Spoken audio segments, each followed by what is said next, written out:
E aí você tocou num ponto, acho que muito importante, que é a questão da aceitação do diagnóstico, né, por parte da família.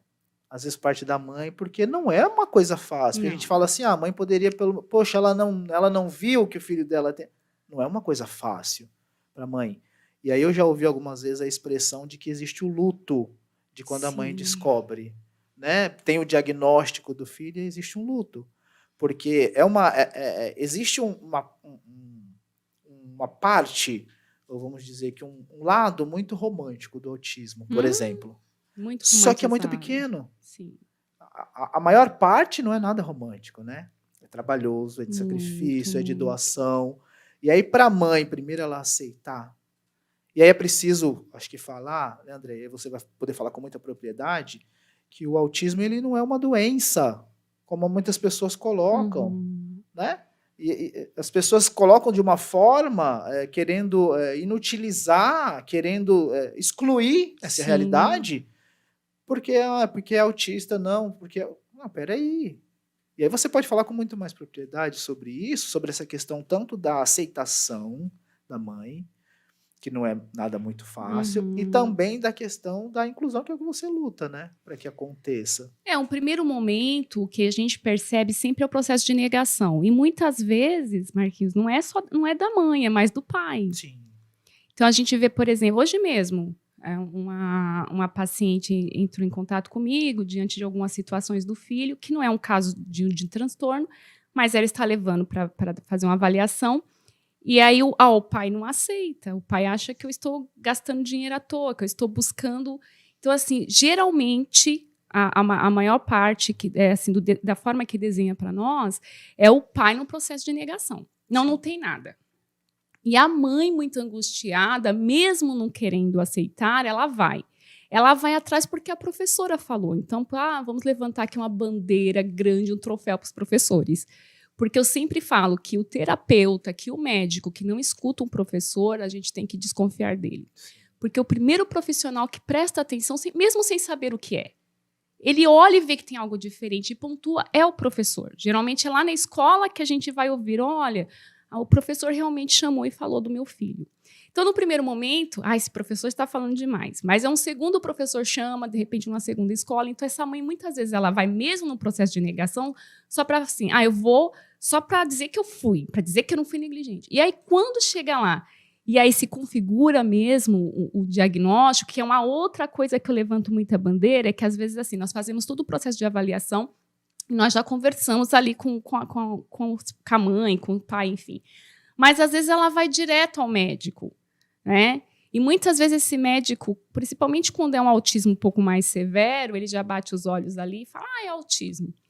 E às vezes ele fala, tem médicos que têm aquela postura mais empática de conversar, enfim, mas a grande maioria não. Então a gente acaba recebendo as mães no consultório bem assim, tristonhas mesmo, angustiadas, porque, seu filho tem TEA. O que é TEA? Né? Uma vez uma mãe falou assim para mim, é verme. Aliás, né, foi até bom você tocar nesse assunto, porque tem muitas pessoas que até hoje escutam e o que é TEA? Então, é um transtorno, né? É neurológico, e ele vai ter níveis. E é um transtorno. Por que transtorno neurológico? Porque ele vai causar, a própria palavra diz, né, um transtorno no cérebro, em regiões específicas. Então, é claro que tem autistas que são funcionais. E aí eu sempre falo assim, dessa questão dessas séries que aparecem sobre autismo, esses filmes, né, romantizando. Nossa, o cara é super inteligente, tem um QI elevado, né? Ele calcula 300 milhões com 20 milhões em questão de segundos e te dá um resultado. A gente pode ter alguns casos assim, que tem até altas habilidades, sim.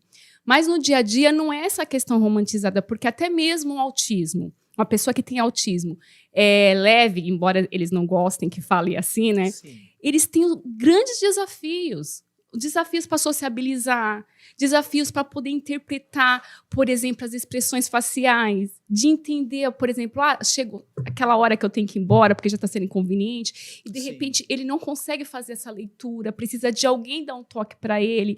Ele pode ter uma questão sensorial, ter dificuldade de tomar banho.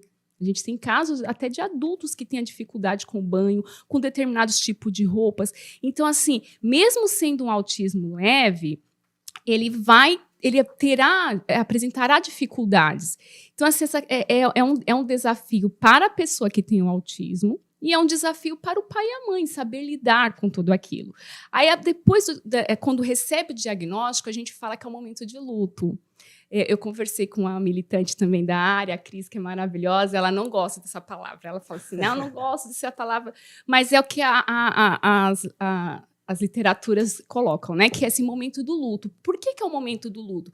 Porque morre o filho idealizado. Sim.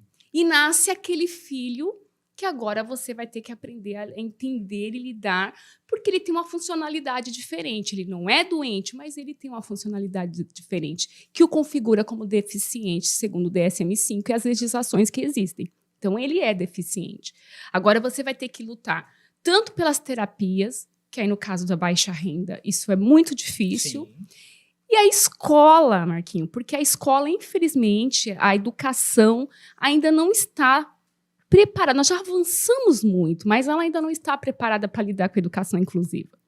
Porque esse professor não foi preparado.